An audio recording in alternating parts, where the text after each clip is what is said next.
साथियों, स्वागत है आपका अपने YouTube चैनल हिंदीवादी ज्ञान पर। साथियों, आल्हा उदल के वीर गाथा वाली सीरीज को आप लोगों ने बहुत पसंद किया और काफी प्यार भी दिया। साथियों, इसी क्रम में अब हमारा अगला सीरीज होगा लोरिकायन से। आशा करता हूं कि यह सीरीज भी आपको पसंद आएगा। आज हम इसके बारे में संक्षिप्त जानकारी साझा करेंगे और इस कहानी से जुड़े कुछ तथ्य आपके सामने रखना चाहूंगा जो कि इस कहानी के इतिहास की पुष्टि करते हैं। रॉबर्टगंज से शक्तिनगर मुख्य मार्ग पर मात्र 6 किलोमीटर पर एक विशालकाय 2 टुकड़ों में खंडित पत्थर है जिस पर वीर लोरिक पत्थर लिखा है। यह पत्थर यात्रियों पर्यटकों का ध्यान अपनी ओर सहज ही आकर्षित करता है क्योंकि इस पत्थर से जुड़ा आख्यान वस्तुतः हजारों पंक्तियों की गाथा लोरिकी है जिसे यहाँ के लोक साहित्यकार डॉक्टर अर्जुन दास केसरी ने अपनी पुरस्कृत कृति लोरिकायन में संग्रहित किया है। उत्तर प्रदेश में आल्हा के साथ ही लोरिकी एक बहुत ही महत्वपूर्ण लोक गाथा है। कहते हैं संस्कृत की मशहूर कृति मृच्छकटिकम का प्रेरणा स्रोत लोरिकी यानी लोरिकायन ही है। पंडित जवाहरलाल नेहरू ने डिस्कवरी ऑफ इंडिया में लोरिकी का उल्लेख किया है। पश्चिमी विद्वानों में बेवर, बर्नाफ, जॉर्ज ग्रियर्सन आदि ने भी लोरिक पर काफी कुछ लिखा हुआ है। लोरिक दरअसल एक लोक विस्तृत नायक है जो बहुत बलशाली और आम जन के हितैषी के रूप में इस क्षेत्र में विख्यात है। उनका जन्म बलिया जनपद के गौरा गांव में होना बताया गया है। उनके काल निर्धारण को लेकर बहुत विवाद है। कोई विद्वान उन्हें ईसा के पूर्व का बताते हैं तो कुछ उन्हें मध्ययुगीन मानते हैं। यह भी कहा जाता है कि लोरिक की वंशावली राजा भोज से मिलती जुलती है।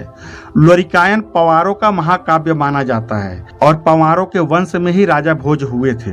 बहरहाल लोरिक जाति के अहिर थे जिन्हें अभीर भी कहा जाता है जो एक लड़ाकू जाति रही है। जनश्रुतियों के नायक लोरिक की कथा से सोनभद्र के ही एक अगोरी किले का गहरा संबंध है। यह किला अपने भव्य रूप में आज भी मौजूद तो है मगर है बहुत प्राचीन और इसके प्रमाणिक इतिहास के बारे में कुछ जानकारी नहीं है। यह भी ईसा पूर्व का है किंतु 10वीं सदी के आसपास इसका पुनर्निर्माण खरवार और चंदेल राजाओं ने करवाया था। अगोरी दुर्ग के ही नृशंस अत्याचारी राजा मोलागत से लोरिक का घोर युद्ध हुआ था। कहीं कहीं ऐसी भी जनश्रुति है कि लोरिक को तांत्रिक शक्तियां भी सिद्ध थी और लोरिक ने अघोरी किले पर अपना वर्चस्व कायम किया। अपने समय का तपा हुआ अत्यंत क्रूर राजा मोलागत लोरिक द्वारा पराजित हुआ और इस युद्ध का हेतु एक प्रेम कथा बनी थी, लोरिक और मंजरी की प्रेम कथा। इस कथा को अगर संक्षिप्त में बताऊं तो अगोरी के राजा मोलागत के अधीन ही महरा नाम का अहिर रहता था। महरा की ही आखिरी 7वीं संतान थी मंजरी जिस पर मोलागत की बुरी नजर पड़ी थी और वह उसे महल में ले जाने का दबाव डाल रहा था। इसी दौरान उसके पिता महरा को लोरिक के बारे में जानकारी हुई और मंजरी की शादी लोरिक से तय कर दी गई। लोरिक को पता था कि बिना मोलागत को पराजित किए वह मंजरी को विदा नहीं करा पाएगा। युद्ध की तैयारी के साथ बलिया से बारात सोनभद्र के मौजूदा सोन नदी तट तक आ पहुंची। राजा मोलागत ने तमाम उपाय किए कि बारात सोन नदी को न पार कर सके किंतु बारात नदी पार कर अघोरी किले तक जा पहुंची। भीषण युद्ध और रक्तपात हुआ। इतना खून बहा कि अघोरी से निकलने वाले नाले का नाम ही रुधिरा नाला पड़ गया है और आज भी इसी नाम से जाना जाता है। पास ही नरमुंडों का ढेर लग गया। आज भी नरगढ़वा नामक पहाड़ इस जनश्रुति को जीवंत बनाता खड़ा है। मोलागत और उसकी सारी सेना और उसका अपार बलशाली इनरावत हाथी भी मारा गया।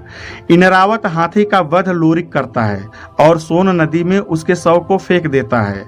आज भी हाथी का एक प्रतीक पत्थर किले के सामने सोन नदी में दिखता है। लोरिक और मोलागत तथा उसके कई मित्र राजाओं से हुए युद्ध के प्रतीक चिन्ह किले के आसपास मौजूद हैं जिसमें राजा निर्मल की पत्नी जयकुंवर का उसके पति के लोरिक द्वारा मारे जाने के उपरांत उसके सिर को लेकर सती होने के प्रसंग से जुड़ा एक बेर का पेड़ है जिसे अब सतिया का बेर कहा जाता है और युद्ध के दौरान ही बेहद निराश मंजरी द्वारा कुचीला का फल जो कि जहर का काम करता है उसे खाने का प्रयास करना और उसके हाथों से लोरिक का कुचीला का फल फेंक देना और आज भी केवल अगोरी के इर्द गिर्द ही कुचिला के पेड़ों का मिलना इस कथा के अस्तित्व की पुष्टि करता है, जो कि काफी रोचक है।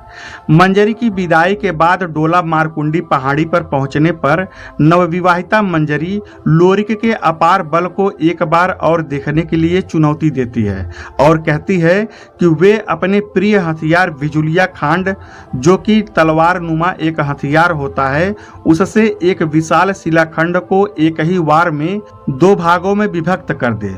लोरिक ने ऐसा ही किया और अपनी प्रेम परीक्षा में पास हो गए। यह खंडित शिला आज भी उसी अखंड प्रेम की जीवंत कथा कहती प्रतीत होती है।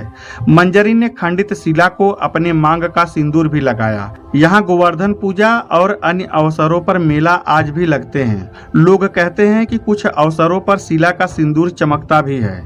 तो साथियों, हमारा अगला सीरीज होगा लोरिकायन से, जो लोरिक के वीर गाथा पर आधारित होगा। साथियों, हमारी कोशिश है कि जो कहानी हमारे समाज में काव्य के रूप में है और उसे सिर्फ क्षेत्रीय लोग ही जानते हैं, उसे कहानी के माध्यम से लोगों के बीच में पहुंचाना ही हमारा उद्देश्य है, ताकि लोग भारत के अतीत के सूरवीरों के बारे में जान पाएं।